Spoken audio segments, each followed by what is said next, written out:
Und ihr seht selber, also das ist brachial. Also wir haben hier keinen Ertrag mehr, Leute. Das ist alles weg.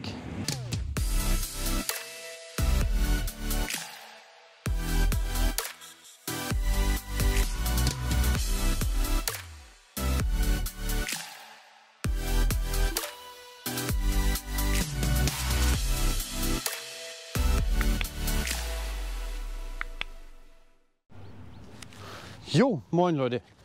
Herzlich willkommen zu einer neuen Folge.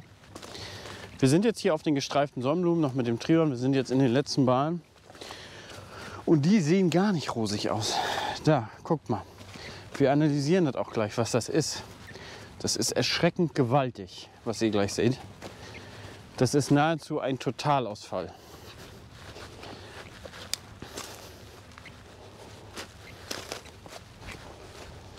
Da, seht ihr das? Das ist nahezu ein Totalausfall. Was ist hier passiert? Das ist schon vor ein paar Wochen passiert. Das ist nicht durch Wind. Gucken wir uns das mal hier an. Seht ihr das? Guckt euch mal die Halme an. Hier steht noch einer. Was hat der für eine Eigenart? Was ist da anders, Leute? Hier. Guck mal auf die Farbe, der ist grün. Brüchig Pappe. Was denkt ihr, was das ist? Ist das Sturm oder ist es was anderes? Wollen wir es auflösen? Ist eine Krankheit. Das ist Sclerotina sclerotium. Das ist Halmbruchkrankheit. Und zwar, die Stellen, die nachher befallen sind, müssen wir ein bisschen gucken, die haben Sklerotien. Ich habe das jetzt schon ein paar Mal hier gefunden. Moment, ich suche euch das fix raus. Das sind schwarze Pilzkörper, die da drauf sind. Und es ist so eine Eigenart, das haben alle Pflanzen, die damit befallen sind. Das ist auch der Raps, hat's ganz toll. Das ist richtig brüchig dann, das Material, wie ihr hört. Ja, das ist nicht so wie das, was wir gestern im schwarzen, im normalen Raps geerntet haben. So wie hier sieht das aus, aber es sind so richtige Knuppel eigentlich, die wir da finden. Ich hätte vorhin 2, 3 so schön gefunden. Bin dann aber ein bisschen weiter gegangen. Und daran seht ihr das im Prinzip, dass das eine Krankheit ist. Richtig schwarze Knöpfe sind das. So, wir sind weiter. Also, das ist so traurig, wie das für mich ist das doch interessant für euch als Zuschauer. Weil es eigentlich euch klar macht, wie gewaltig Krankheiten sind. Weil das ist ein nahezu vollständiger Verlust hier. Und wir kriegen diese Pflanzen auch nicht mehr hoch. Ihr seht ja, die Köpfe liegen unten am Grund. Aber die Pflanze ist so brüchig, dass wenn wir hier mit dem Sonnenblumenschneidwerk untergehen, zack, zack, und dann schiebt es nur auf, ist nur noch Wolle. Das geht nicht. Wir haben es ein bisschen versucht, wir sind quer gefahren. Die sind eigentlich wirklich, und ihr seht das ja hier, ne? Seht ihr richtig, die sind vergammelt. Die Frage ist auch, ob man das noch hochholen will, was unten ist. Seht ihr das? Das natürlich hinüber. Also, totaler Ausfall, dank einer Krankheit. Ich habe bei den schwarzen Sonnenblumen drauf geachtet. Also ich weiß, dass die Sonnenblume damit Probleme hat. Und ich habe auf den schwarzen Sonnenblumen drauf geachtet, dass sie resistent sind. Da war es auch deutlich besser. Da waren fast nur grüne Stängel. So wie der eine hier. So entstehen übrigens Resistenzen in der Züchtung, Leute. Man nimmt sich die raus, die das Ganze überlebt haben, so wie die. Und die züchtet man weiter. Das ist der Effekt der Züchtung. So funktioniert übrigens auch die Evolution. Die alle haben nicht überlebt, die hat überlebt. Und so kommt Fortschritt zustande, auch in der Züchtung. Ne? Hier großer Kopf, gesund. Das seht ihr ja selber. So sieht das Ganze also aus, Leute. Was kann man dagegen machen? Also allgemeiner Ratschlag ist weite Fruchtfolge mit Raps und Sonnenblume. Hier stand noch nie Sonnenblumen und Raps mindestens 10 Jahre nicht mehr.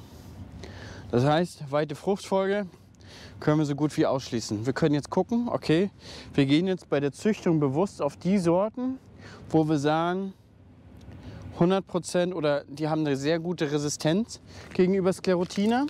Und ich habe mich gerade schon mal erkundigt. Es gibt ein Mittel, das hat auch eine Zulassung bekommen für dieses Jahr und wahrscheinlich auch für nächstes Jahr, was man in den Sonnenblumen in der Blüte fahren kann. Ähnlich beim Raps macht man es auch. Und ich denke, das werde ich nächstes Mal auch machen, weil Wie groß ist der Schaden hier? Wie ihr seht, sind 8 Hektar, aktuell 700 € die Tonne. 4 Tonnen haben wir geerntet auf gesundem Bestand. Hier hätten wir auch 4 Tonnen geerntet, jetzt ernten wir wahrscheinlich irgendwo 1 Tonne. Das heißt, wir haben ungefähr 2.000 €, 16.000 € verloren. Und ihr seht selber, also das ist brachial. Also wir haben hier keinen Ertrag mehr, Leute. Das ist alles weg. Das heißt, für sowas brauchen wir Pflanzenschutz. Das ist ganz wichtig. Ich glaube, hier kann man es am deutlichsten sehen. Wir haben nicht nur diese Krankheiten, in anderen Kulturen haben wir auch nochmal solche Krankheiten, die das genau selbe Ausmaß anrichten kann. Und das gewaltig. Aber wichtig ist, an sowas lernen wir. Das heißt, ich muss wirklich darauf achten, sehr gute Resistenz und eventuell noch Pflanzenschutz in der Blüte fahren. Mal gucken mit einem Selbstfahrer oder so, das nächstes Jahr organisieren, dass man da irgendwas rankommt, damit wir das hier vermeiden können für die zukünftigen Jahre. So, was macht man jetzt mit sowas hier? Auf jeden Fall zerkleinern. Das heißt, wir werden hier mit der Prismenwalze rüberfahren. Wir werden nächste Woche noch mal mit der Messerwalze rüberfahren, sofern wir eine haben. Und dann müssen wir gucken, dass das hier möglichst schnell verrottet. Ich habe auch mal gesehen, gerade im Netz kurz gesehen, es gibt wohl einen biologischen Pilz, den kann man ausbringen. Der sitzt sozusagen parasitär auf den Sklerotien und frisst diese auf. Ich werde mich jetzt mal erkundigen, was da der Preis sagt. Ob man da mitarbeiten kann oder ob das einfach so utopisch teuer ist, dass man es nicht machen kann. Ja, und dann müssen wir weitersehen. Also nächstes Jahr definitiv resistente Sorten, Blütenbehandlung. Sichert halt enorm viel Geld. Ne? Also beim Raps kennen wir es schon ein paar Jahre, da ist die Züchtung aber inzwischen schon sehr weit, weil natürlich die Nachfrage an Raps enorm ist und die Krankheiten zugenommen haben und deshalb ist das ganz wichtig. Aber hier in der Region, Leute, bin ich der Einzige, der Sonnenblumen anbaut. Auch Raps hier in meinem Raum ist gar nicht so groß, klar, wir haben hier nebenan, aber ich baue jahrelang keinen Raps mehr an und ja, meine Nachbarbetriebe auch weniger, zumindest in der Richtung raus, wo ich nicht bin. Also kann man mal sehen, wie weit sowas ziehen kann und wie krass sowas auch befallen kann. Ne?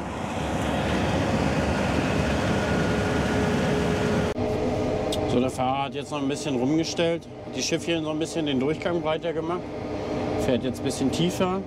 Ja, glaube ich, kriegt er jetzt auch 1, 2 Köpfe hochgeholt. Aber das meiste ist halt verloren, ne? Wenn ihr euch das da anguckt. Das blendet ein bisschen, ne? Ja. Sieht schon traurig aus. Wir haben jetzt fast den ganzen Schlag ab, 2,6 Tonnen. Er blinkt jetzt noch einmal. Also wir werden ungefähr bei einer halben Tonne, 600 Kilo landen auf dem Hektar. Das sind gerade mal Saatgutkosten und einmal Pflanzenschutz. Ne? Ja, aber lasst euch das eine Warnung sein. Und auch die Zuschauer, die so mit Landwirtschaft gar nichts am Hut haben, die denken immer, wir fahren eigentlich nur rüber, weil wir Bock haben auf Spritzen. Ja, Leute, da seht ihr mal, ne?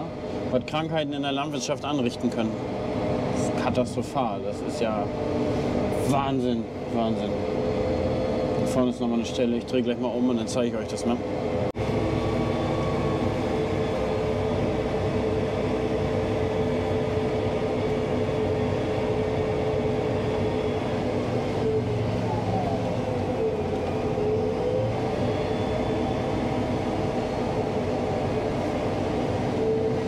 Da am Rand stockt es wieder.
So, hier einmal die gedroschene Ware, damit ihr seht, wie das aussieht.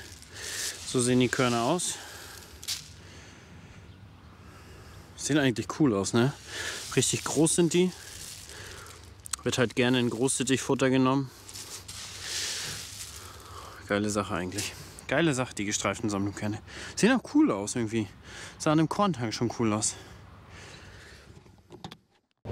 Jo, schönen guten Morgen, Leute. Warum lädt der Akku nicht?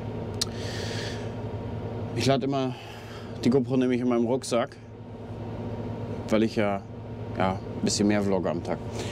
Und ja, Akkus tauschen ist mir irgendwie nichts, das habe ich sein lassen. Deswegen lade ich immer die GoPro im Rucksack mit Powerbanks, aber irgendwas ist faul. Ist egal, also Sonnenblumen sind ab, Leute. Die gestreiften haben 1 Tonne auf den Hektar gebracht.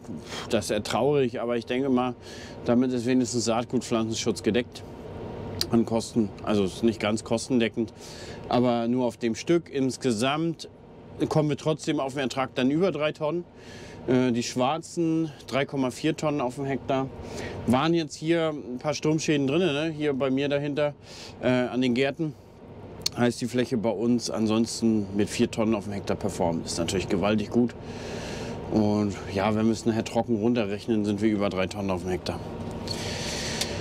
Ich sag mal, mit einem eigenen Mähdrescher kriegst du die auch richtig trocken geerntet. Wir hatten am Dienstag 10% und ich glaube, hätten wir heute und morgen das Ganze gemacht, bei der richtigen Sonne, glaube ich, wären wir auch noch richtig trockener gewesen. Wir fahren heute erstmal Geraste. Ich schließe erstmal kurz den Schlauch an. Oder, ja, wir können auch einfach ganz einfach so machen, Leute. Ich fahre jetzt Geraste. Das Ganze seht ihr in der nächsten Folge. Vielen Dank fürs Zuschauen. Das waren erstmal die Sonnenblumen. Ich glaube, da gibt es nicht weiter zu tun. Trion Top, der Sunspeed Top, also ein Sonnenblumenpflücker. Wenn man das so ein bisschen professioneller machen will, nächstes Jahr will ich 70 Hektar anbauen, also 18 gestreifte, 52 schwarze, weil genau so die Flächen sind.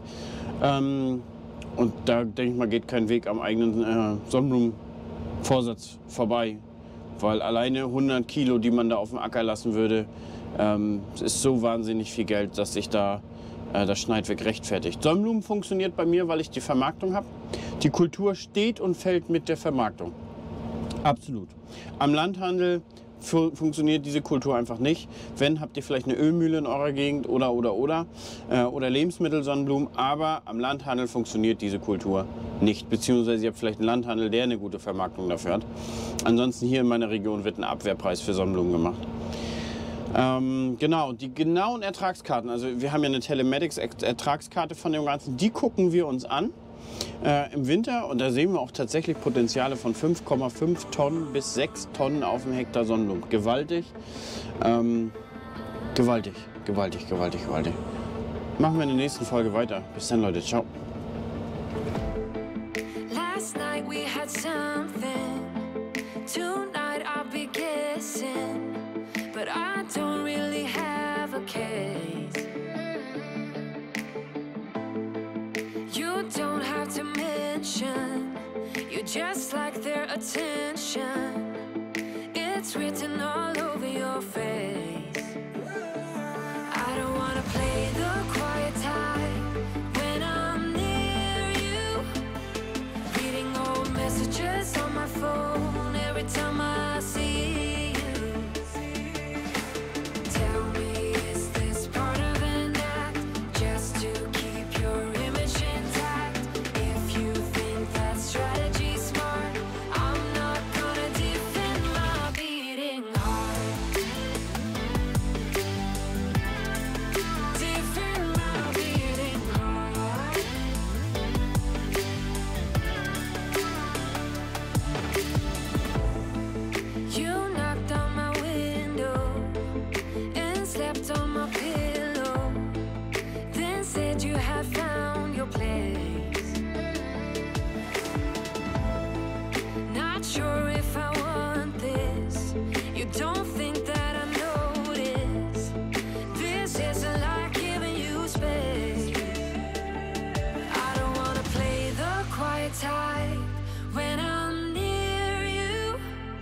Pretending that I don't know who you are every time I